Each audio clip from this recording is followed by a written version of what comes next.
Bismillahirrahmanirrahim.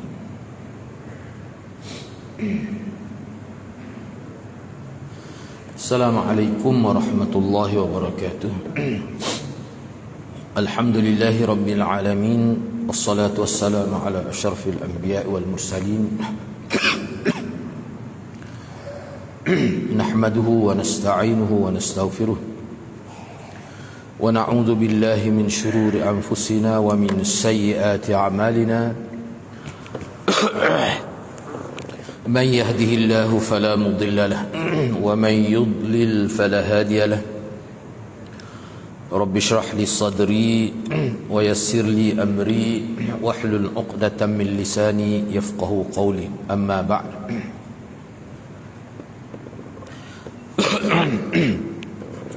Alhamdulillah, bersyukur kepada Allah Subhanahu wa taala kerana dapat bersama pada malam ini. InsyaAllah pada malam ini saya akan sambung perbincangan 10 prinsip keselamatan hari akhirat pada muka surat 85 perkara 9. Ini perkara yang ke-9.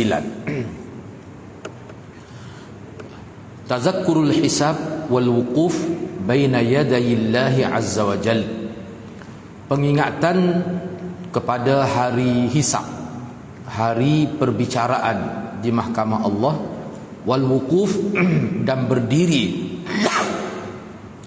baina yadayillah, di hadapan Allah azza wa jal. Hak ini pada hari akhirat. Tajuk ni dia merujuk pada dua perkara. Ingat kepada hari perbicaraan di mahkamah Allah,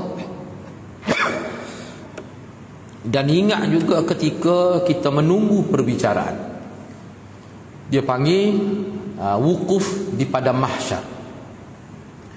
Orang-orang yang berdiri di padang mahsyar kerana menunggu perbicaraan di mahkamah Allah ni dipanggil ashabul mauqif.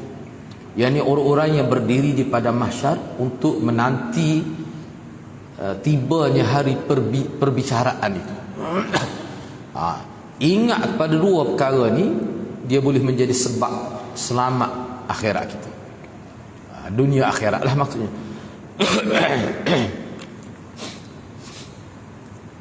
Baik, cuba tengok ana ambil hak Arab, cuba tengok hak Arab ni lah. Hak terjemah tu boleh baca sendiri, cuma ana terjemah ringkas. Kita terjemah kod Kelantan kita. Lebih itu lagi Baik. Nah, tengok hak Arab adalah wa min asbabin najah, antara sebab-sebab kejayaan. Kena ingat dalam kitab ni bila sebut an-najah, maksudnya an-najah minan nar, selamat daripada api neraka, itu maksudnya. Itu dalam kitab ni. Kita sebab perbincangan ni berkait dengan seseorang yang kalau dia nak selamat daripada terhumban ke dalam api neraka, ni 10 perkara ni antara yang dia kena buat lah. Banyak lagi hak lainnya, 10 perkara ni. Dan sebenarnya 10 perkara ni pun kiranya orang panggil sebab-sebab hak besar. Kalau malam ni kita bincang ingat kepada perbicaraan hisab, dan ingat pada ketika berdiri pada mahsyar selepas dibangkit daripada kubur. Dia boleh menjadi sebab selamat. Mana ingat kepada keadaan ini, dia boleh membentuk akhlak, dia boleh membina kehidupan yang ma'ruf. Itu kelebihan dia. Sebab tu dalam Quran banyak sungguh ayat-ayat yang memperingatkan kita tentang hari bangkit, hari akhirat, alam barzakh dan sebagainya. Kerana dia boleh memberi kesan yang baik kepada hati manusia. Baik. Wa min asbabin najah, antara sebab-sebab kejayaan, tazakkuru zalikal yaum, tazakkuru zalikal yaumil azim alladhi yaqifu fihi al khalaiq baina yaday rabbil alamin lil hisab wal mujazat. Yani ingat kepada hari yang besar, iaitu hari yang mana seluruh khalaik, yani makhluk manusia lah, makhluk mukallaf, yakifu, berdiri baina yaday rabbil alamin, di hadapan Tuhan sekalian alam. Pada hari itu kita semua, termasuk saya, semua manusia, yang di Pertuan Agong, Presiden, Perdana Menteri, habis semua masa para nabi, para anbiya, mursalin, para rasul, orang soleh, sahabat, habis berkumpul di satu tempat. Satu ya, tempat berkumpul. Dia panggil padang mahsyar. Baik.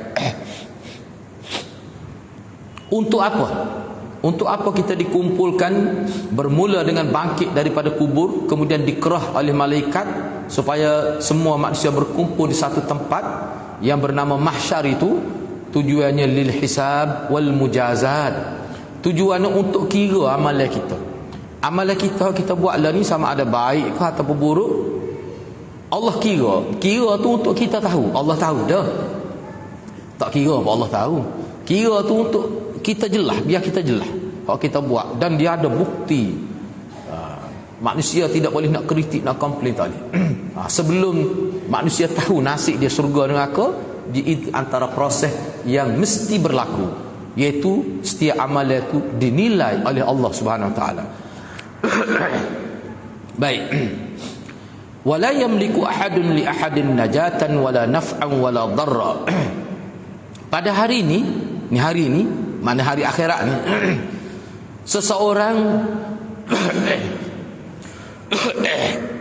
seseorang tidak mampu memberi keselamatan, manfaat dan kemudaratan kepada orang lain. Mana setiap manusia ni pada waktu ni, selepas tu diberi manfaat tu lah, diberi syafaat tu lain. Ni nabi ke siapa saja, dia tidak boleh menyelamatkan orang lain. Karena pada hari ini kuasa mutlak Allah tidak beri kuasa ni pada nabi pun Allah tak bagi. Nabi sendiri pun bila dia nak tolong umat dia kena mohon kepada Allah keizinan. Maknanya nabi tak ada kuasa. Hari ini betul-betul Allah nak tunjuk kudrat dia. Di muka dunia ni kadang-kadang tak nampak sangat. Orang tu rasa dia berkuasa. Atas dunia boleh dia rasa begitu. Tapi di hari akhirat tak ada. Tak ada. Bahkan setengah-setengah nabi malu nak jumpa Tuhan. Ni pada hari ni berat benar lah hari ni. Ada tak boleh tengoklah dalam Quran, yauma yafirrul mar'u min akhihi wa ummihi wa abihi wa sahibatihi wa banihi, dan seterusnya. Seseorang itu lari daripada teman dia, ibu bapa lari daripada anak dia. Masing-masing tak ada nak memikir kepada orang lain. Dia hanya fikir tentang diri dia saja. Ni pada hari ini. Seperti mana firman Allah dalam suratul Infitar ayat 17 hingga 19. Wa ma adraka ma yaumuddin. Thumma ma adraka ma yaumuddin.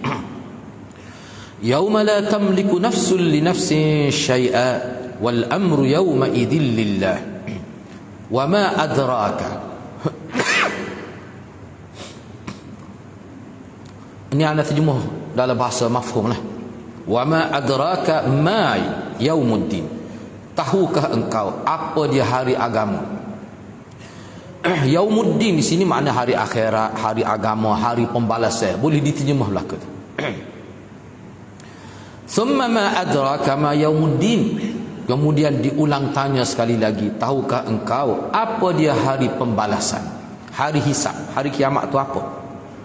Allah sebut sikit saja. Allah sebut sikit saja. Apa maksud yaumiddin itu? Yauma la tamliku nafsun li nafsin syai'a. Pada hari ini yang dikatakan yaumuddin ini, seseorang tidak boleh memiliki untuk diri dia apa pun. Pada hari ini hadirat, seseorang itu dia tak ada apa-apa pun milik. Atas dunia dia ada milik anak dia, ada guna untuk dia, isteri dia, harta dia, pangkat, kedudukan, pengaruh dia, ramai pengikut dia, kadang-kadang polis dia kawal lagi, askar dia kawal lagi di dunia. Hari akhirat ada. Diri dia sendiri pun dia tak boleh nak buat apa. Sah ke dia nak kawal orang lain? Sah ke dia nak memberi manfaat kepada orang lain? Diri dia sendiri pun dia tak tahu nasib tu bagaimana. Hari itulah dia panggil yaumuddin. Wal amru yauma idzin lillah. Segala keputusan hari itu milik mutlak Allah. Allah saja buat keputusan. Manusia tak berani nak duduk bila Allah tidak arah. Berdiri tu lama je kalau kita tengok dalam hadis. Lama tak lama berdiri tu sehingga ada setengah umat itu pergi jumpa Nabi dia, minta lah biar Allah percepatkan. Lama dah ni berdiri ni, tak tahan dah ni manah matahari. Sebab setengah-setengah orang dia rasa azab berada di mahsyar. Setengah-setengah orang tidak. Walaupun manusia berada di satu tempat dalam waktu yang sama, masa yang sama, tetapi keadaan mereka tidak sama. Ada yang rasa biasa saja, ada yang rasa azab, ada yang rasa tak tahan, teruk nak. Itu bergantung kepada kedudukan seseorang dari segi amalan dia. Sebab itulah setengah ulama mengatakan ketika berdiri daripada mahsyar pun itu sudah nau'um minal azab. Itu sudah dikira semacam azab dah bagi setengah manusia. Jadi Allah kata wal amru yauma idzil lillah. Segala urusan milik Allah lah. Orang lain tidak memiliki apa-apa hari itu. Masing-masing manusia pada ni sebenarnya dia ada satu buku buku bincang tentang hari akhirat. Tajuk dia pun Yaumul Akhirah. Tebal juga buku tu. Dia bincang ayat-ayat Quran dan hadis tentang hari kiamat saja. Ditulis oleh Profesor Dr. Umar Sulaiman Ashqar. Dan buku ni ada diterjemah dalam bahasa Melayu Indonesia. Kalau boleh beli molek benar lah baca. Kita akan nampaklah suasana hari ini bagaimana didedahkan dalam bentuk Quran dan hadis. Sebab barang-barang akhirat ni dia tak boleh koya, dia kena nas. Dia tak boleh kita buat gambar ikut sera, tak boleh. Maklumat tu hanya dia panggil amrun tauqifi. Kita hanya boleh dapat maklumat tentang hari akhirat hanya melalui nas, wahyu lah, maksud wahyu, Quran ataupun hadis. Baik. فالمؤمن إذا تذكر ذلك اليوم وأهواله وشدائده أورث ذلك عنده خوفا واستعدادا لآخرته واتخذ الأسباب التي تكون سببا لنجاته وفوزه. Orang beriman, orang yang beriman yang sebenar-benarnya, apabila dia memperingatkan diri dia tentang hari ini. Tazakkara tu bukan ingat, memperingatkan. Kalau ingat, fal mu'min idza tadhkuru. Orang mukmin ni kalau dia ingat, ni tazakkara dia mentazkirah diri dia tentang hari ni. Itu maksud tazakkar. Orang mukmin apabila dia sentiasa memperingatkan diri dia tentang hari ini, yakni hari hisab dan hari berdiri pada mahsyar, dan dia memperingatkan diri tentang ahwal, tentang kekalutan yang berlaku pada hari itu, wasyadaidah, dan kesusahan pada hari itu, auratha dzalika indah. Pengingatan itu akan menimbulkan dalam diri dia khauf, ketakutan, wasti'dad, dan persediaan li akhirati, untuk hari akhirat dia. Semasa kita hidup atas dunia ni hadirat, kalau kita ingat kepada hari akhirat, ingat kepada hari perbicaraan di mahkamah Allah, ingat pada hari ketika kita semua berdiri di pada mahsyar, dia akan menimbulkan satu ketakutan, wasti'dad, dan kita akan bersiap siaga, menyiapkan diri kita untuk berhadapan dengan hari akhirat ini. Dan seseorang itu akan mencari sebab-sebab yang boleh menjadi sebab selamat dan berjaya di hari akhirat. Asbab di sini kena tanda. Asbab di sini maknanya amalan-amalan yang boleh mendekatkan diri kepada Allah. Itu satu.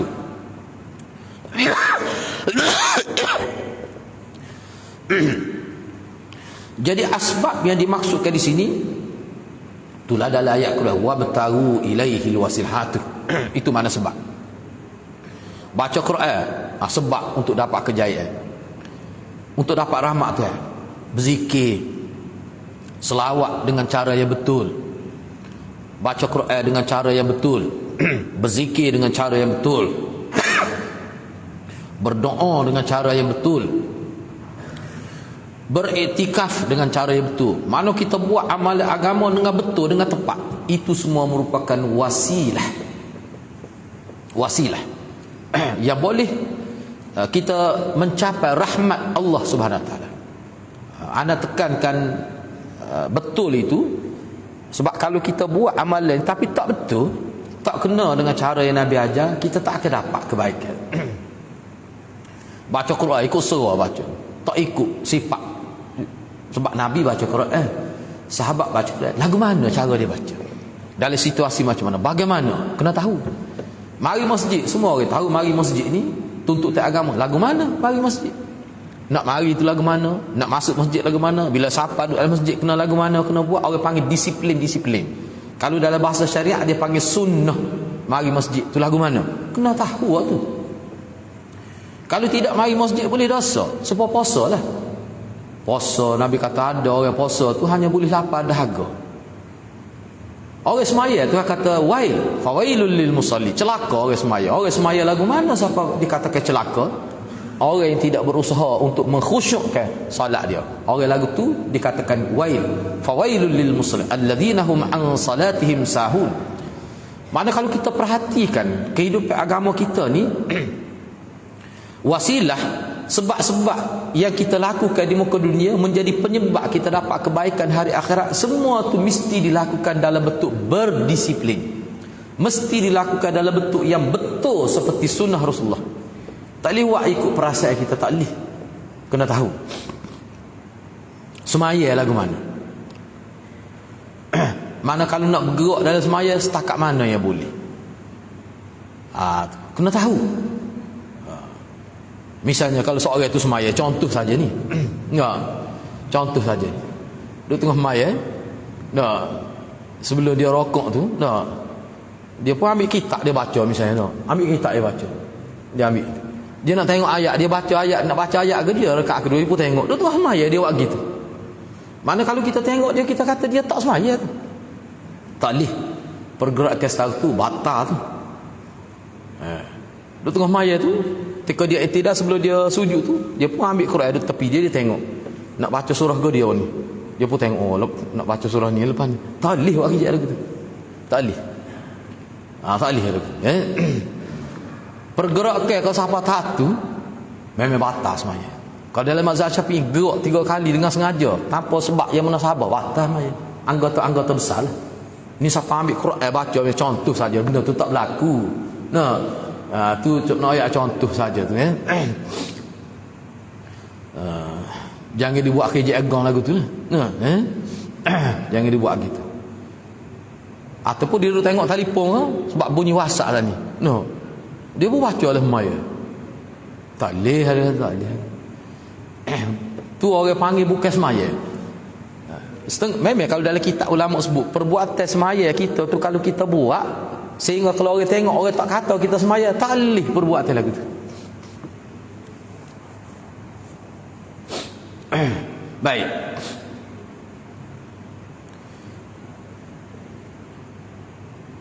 Anda nak sebut satu kau lagi lah ni. Ni anda nak sebut ni Imam Nawawi sebut. Ni anda sebut secara umum lah. Ni dalam kitab Muslim, dalam syarah Muslim dia sebut. Imam Nawawi kata, hidup kita di muka dunia ni, apa sahaja yang kita buat, kita kena urus, kita kena pastikan biarlah perbuatan kita buat tu apa saja, biarlah dia menjadi sebab untuk dapat pahala. Jadi bila kita perbuatan biasa, baca Quran atau sekira lah tu dah tu. Hak biasa, misalnya contoh kita ada minum air. Minum air ni perbuatan biasa. Semua orang minum air, orang non muslim kena sebut non muslim, jangan sebut lain non muslim. Non muslim ko, muslim ko, dia minum air ni, minumlah air kambing pun minum. Kambing pun minum air. Lagu mana kita jadikan minum air jadi sebab dapat pahala? Kena ikut cara Nabi. Tak kira lah air tu susu kambing ke, susu ke dia lagi, lek tojeng ke, tak kira. Nak suruh jadi sebab ni, kena ikut cara Nabi. Lagu mana? Guna tangan kanan, bismillah, lepas tu doa, lepas tu Allahumma barik, Allah berkatilah ini, insya-Allah minum kita ni menjadi sebab untuk kita berjaya. Itu yang dimaksudkan di sini. Jadi menukarkan amalan biasa menjadi sebab untuk dapat kebaikan di hari akhirat, dia tidak ada petunjuk melainkan petunjuk daripada Nabi sallallahu alaihi wasallam sahaja. Misalnya kalau ada orang marilah, kalau ada orang mari dia cerita pada kita, dia kata minumlah air ni, sebab air ni kalau minum hak ni akan didoa oleh malaikat, sebab air ni telah dimasuk 30 juzuk baca Quran. Dia masuk, masa dia buka tu dia baca 30 juzuk, dia masuk power 30 juzuk, okay? Jadi air ni daripada air mutlak, dia jadi air ni jadi luar biasa, ada sakti dia. Mana kalau minum air ni 70,000 malaikat akan beristighfar kepada kita. Tu dia panggil pelawak hangit, dipanggil. Kalau dalam bahasa Kelantan. Apa tu? Sebab Nabi tak royak. Hadirat akan selamat hidup di muka dunia. Kalau bab fadilat ni kita hanya terima daripada Nabi. Manusia setinggi mana kedudukan dia di muka dunia, dia tidak boleh cipta fadilat agama, tak boleh. Itu struktur agama kita. Rasul royaklah tinggi mana sebab pun. Nah, dia tak boleh. Nak royak fadilat dan amalan dalam agama Nabi dia boleh, orang lain tak boleh. Kalau dia buat juga, dia telah fitnah atas nama Nabi. Kalau dia royak juga dalam keadaan dia tahu tak boleh kita dusta atas nama Nabi. Misalnya kalau minum kopi gini kelebihan, Nabi tak royak, tiba-tiba dia royak ada kelebihan itu berkait dengan agama. Kalau dia tahu perbuatan haram, dia buat juga, bukan sekadar dosa. Kalau Imamul Haramain kata, dia boleh jadi kafir. Imamul Haramain, sebab dia sudah hakikat, dia sudah cipta riwayat palsu tentang Nabi. Kalau buat dengan sengaja boleh jadi rosak akidah. Sampai begitu sekali. Sebab tu kena ingat hadirat, fadilat dalam amalan ni Nabi sahaja ada autoriti untuk menentukan sama ada fadilat tu kecil ke besar, orang lain tak boleh. Kalau orang lain boleh juga, hadirat, agama jadi mainan manusia. Jadi mainan manusia. Baik. Walihada bayyana Allah anna alladhina najaw fil akhirah yadhkuruna anna istihdarahum fid dunya lil hisab wal mujazat kana sababan fi fawzihim wa najatihim. Qala Allah azza wa jalla fa amma man utiya kitabahu bi yaminihi fayaqulu ha umqra'u kitabiyah inni zanantu anni mulaqin hisabiyah. Walihada, dan kerana inilah, untuk inilah, sebab inilah, maka Allah Subhanahu wa taala menjelaskan bahawa orang-orang yang berjaya di hari akhirat adalah orang-orang yang sentiasa sedar, sentiasa ingat kehadiran mereka di dunia ni adalah untuk dihisab dan diberi ganjaran di hari akhirat. Ad-dunya mazra'atul akhirat. Dunia ni tempat kita bercucuk tanam, tapi kita dapat hasil di hari akhirat. Kena ingat akhirat. Orang tu akan selamat kalau dia sentiasa ingat dia duduk di dunia ni adalah untuk dikira amalan dia buat. Daripada bangun pagi, dia kerja sehari sampai tidur pula, semua amalan dia Allah kira sesa tu. Kalau dia ingat hak tu, insya-Allah dia selamat. Dan setiap amalan dia tu sama ada baik ke ataupun buruk, semua tu akan mujazat, akan diberi ganjaran. Kalau hak baik diberi ganjaran, kalau hak jahat diberi balasan. Dia ingat hak tu sababan fi fauzihim wa najatihim, dia menjadi sebab berjaya dan selamat orang itu daripada dihumban ke dalam neraka. Kena ingat hadirat. Sebab tu Sayyidina Umar radhiyallahu anhu, kalau dia jumpa sahabat-sahabat Nabi hok baca Quran sedaklah. Sebab setengah-setengah orang ni bila dia baca Quran ke, walaupun kita tak faham makna pun dia beri kesan setengah-setengah orang. Ini kelebihan orang lah. Setengah orang kalau dia baca Quran kita jadi serabut perut, ada juga. Tak sedap terlanjut. Berapa bunyi lagu ni no. Kita serabut. Tu kata kita baca kat arah lah dah no. Sayyidina Umar ni kalau dia jumpa sahabat sedap-sedap baca Quran, dia kata zakirnillah, dia kata gitu. Dia kata tolong enggak baca Quran biar aku ingat kepada Allah, ingat pada hari akhirat. Itu sifat Sayyidina Umar. Moga dia reti Quran, dia tahu makna tepat rujuk. Cuma sahabat sedap baca Quran ni kan, bila dia baca lebih memberi kesan. Kadang-kadang kita baca Quran tidak memberi kesan lagu tu. Bila kita dengar orang baca kena dengan tepat berti, intonasi pun kena ayat neraka lagu ni, bunyi intonasi dia ayat kena molek memberi kesan. Sebab itulah hadirat orang yang tahu makna Quran ni, dia ada intonasi. Kalau tepat surga nampak gembira baca dia, tepat neraka nampak sedih. Dia ada. Kita tahu makna. Kalau tak tahu makna, tepat neraka tu nampak galak molek dia baca no. Apa tu? Kita tahu makna tu. Itu kesan dia lah. Baik. Cuba kita tengok di sini. Allah Subhanahu wa taala berfirman, fa amma man utiya kitabahu bi yaminih. Adapun orang yang diberikan suratan amalan dia dengan tangan kanan. Dalam hadis, dalam Quran, ayat lain pada sebut, semasa di padang mahsyar, sebelum kita berhadapan dengan hisab, terlebih dahulu kita akan baca setiap amalan kita buat ni dalam buku catatan. Hak malaikat dah tulis lah ni tu, kita akan baca sebelum kita masuk mahkamah.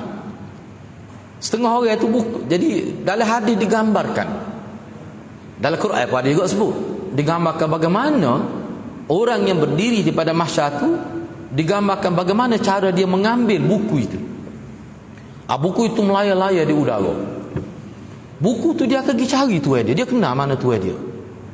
Setengah orang itu dia ambil buku tu dengan kanan, dengan tangan kanan. Itu dia panggil ashabul yamin. Ini dalam ayat sebut, ambil bi yamin ni. Makna orang yang ambil dengan tangan kanan itu sudah isyarat dia ni ahli syurga. Ada setengah orang itu ambil dengan tangan kiri, dia panggil ashabus shimal. Orang yang ambil dengan tangan kanan nak akad tali, jadi ambil tangan kiri, itu isyarat kepada orang itu ashabus syaqawah, orang yang celaka hidupnya. Bukan ahlus saadah, tidak. Baik. Jadi bila dia capai kitab dia tu, buku catatan amalan dengan tangan kanan, fayaqul ha umqra'u kitabiyah. Malaikat kata kepada dia, nah, bacalah kitabmu. Baca. Dia pun baca. Dalam hadis disebut bila dia baca, setengah orang baca tu nampak muka berseri-seri baca kitab. Muka surat pertama tu muka cerah dah. Tapi setengah orang tu bila baca buku dia tu, muka surat pertama tu nampak keruh pekat hitam muka. Dalam Quran pada sebut. Apa tu? Muka surat pertama lagi ada dah bak rasuah tu dak, misal contoh saja ni. Muka surat pertama tu penuh dengan dosa dah amalan ni. Tapi setengah orang muka surat pertama tu sudah cemerlang dah catatan itu. Itu boleh tergambar pada wajah tuan dia. Baik. Ni gambaran orang yang mukmin, yang beramal. Orang mukmin yang melakukan amal soleh. Bila dia baca kitab dia pun kata, inni zanantu anni mulakin hisabiyah. Sesungguhnya saya yakin saya akan bertemu dengan Tuhan saya, dan Tuhan saya akan kira amalan saya. Dan dia yakin dia akan selamat. Dia akan selamat. Dia yakin gitu. Itu maksud dia nya. Boleh tengoklah bawah tu Aku yakin aku akan terima pembalasan yang baik. Itu maksud ayat ni. Bapa tu sebab dia tengok setiap muka surat tu adalah dosa, tapi tak banyak. Banyaknya pahala. Tak usah tanyalah saya ni reti baca Arab belaka ke hari tu nak. Allah buat jadi reti. Tak usah urusin tu. Tapi molek belajar lalulah. Bahasa Arab tu untuk faham Quran tu. Baik. Kemudian Allah berfirman lagi. Wa aqbala ba'dhum 'ala ba'din yatasaalun. Qalu inna kunna qablu fi ahlina mushfiqin. Famanna Allahu 'alaina wa waqana 'adzabas samum. Inna kunna min qablu nad'uuh. Innahu huwal barrur rahim. Allah kata lagi, ni berkait dengan masa terima buku amalan. Sebahagian mereka melihat kepada sebahagian yang lain dan masing-masing bertanya-tanya, buku apa ni? Apa ni? Itu maksud dia. Dia tanya pelik ni. Tak aja tengok ni hari apa ni? Tak ada bangunan, tak ada pokok. Lepas tu boleh pula buku catatan. Sebesar mana buku catatan amalan? Dalam hadis ada sebut, setengah-setengah orang tu ada 99 jilid. Besar 99 jilid. So jilid tu jauh mata memandang. Hak ni orang-orang yang banyak sangat amalan baik dia. Dia mati tu amalan baik tetap dia dapat. Sahabat-sahabat Nabi. Kita ni berapa ribu? 1400 berapa dah? Allah tak ingat tahun hijrah. 1445 ke 46? 45 dah. 1445 hijrah. Ha? Betul gitu. Tak apa kalau salah boleh cek balik lah. Maknanya jarak kita dengan Nabi tu, dengan tahun hijrah tu 1400 tahun lebih. Banyak ke hadirat. Setiap orang yang memeluk agama Islam, semua pahala tu sampai kepada para sahabat radhiyallahu. Cuba fikir. Sebab bila Nabi wafat, yang bertanggungjawab menyebarkan Islam ke seantero dunia ni adalah para sahabat. Dan sahabat ni bersungguhnya siapa menyampaikan agama, siapa sanggup mati syahid dalam peperangan. Tinggal anak, tinggal bini, sanggup.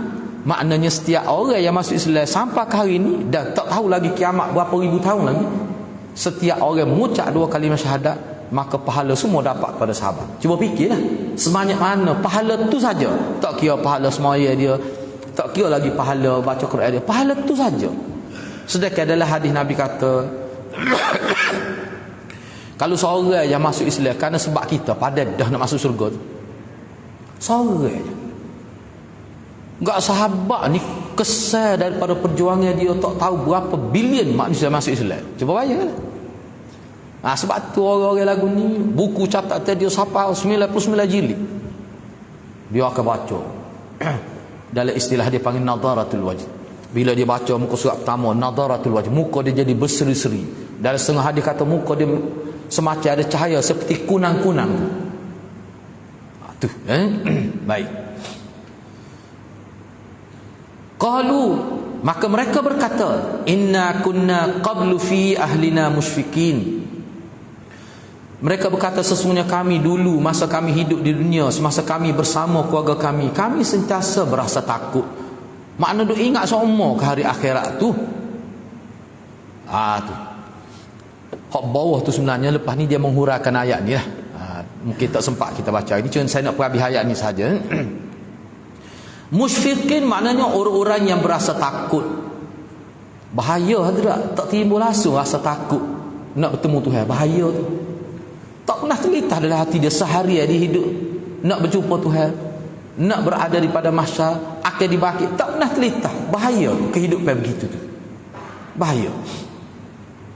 Famannallahu alaina, Allah telah memberikan kurniaan kepada kami. Wa waqana azabas samum, dan Allah telah memelihara kami, menyelamatkan kami daripada azab yang sangat panas. As-samu tu maknanya asyadidah. Apa ni? Al-harah, al-harus syadidah, kepanasan yang maksimal. Itu mana as-samum. Maknanya neraka yang sangat panas. Allah selamatkan kami. Apa tu? Sebab kami ingat semua, duk takut semua ke hari akhirat masa hidup atas dunia. Inna kunna min qablu nad'uh. Kami dulu semasa kami hidup di dunia, kami sentiasa berdoa, sentiasa sembah Allah, tak sembah benda lain. Ingat pada Allah, minta pada Allah saja, tak minta pada makhluk. Innahu huwal barrur rahim. Sesungguhnya dialah Tuhan yang maha baik, Tuhan yang paling baik, paling banyak memberi kebaikan dan paling mengasihani. Itulah Tuhan yang kita sembah. Jadi maknanya setakat yang kita baca tu, kemudian selepas daripada tu sebenarnya huraian ayat-ayat inilah jelas kepada kita bahawa ingat kepada hari akhirat salah satu sebab selamat. Orang tak ingat pada hari akhirat, hidup dia sentiasa lala dan sangat bahaya. Sangat bahaya. Sebab itulah baca Quran ni dia boleh mengingatkan kita pada hari akhirat. Begitulah hadirat, insya-Allah sebahagian lagi tu kita akan bincang dalam sesi akan datang. Mudah-mudahan Allah berkati kita semua. Aku qauli hadza wa astaghfirullahal azim li wa lakum. Wassalamualaikum warahmatullahi wabarakatuh.